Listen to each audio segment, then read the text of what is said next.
Of course, the Fed decision on Wednesday, that's at 2 p.m., which is going to be dominating conversations all week.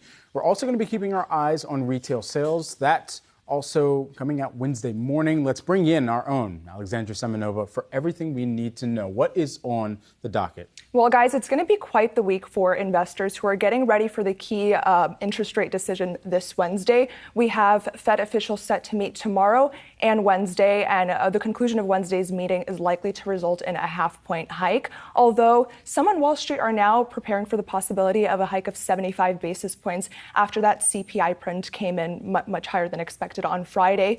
Notably, Barclays was one of them, which pointed out in a recent note that historically the Fed has avoided surprising markets, but this week could be an exception.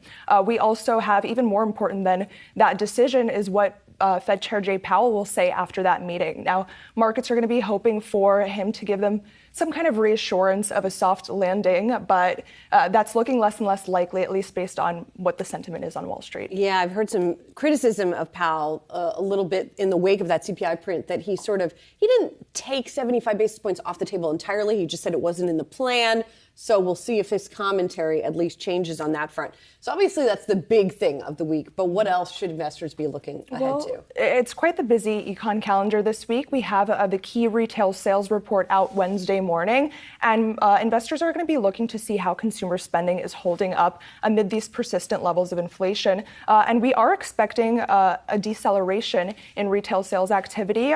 As of now, the estimate is 0.2% in May. That compares to 0.9% in April.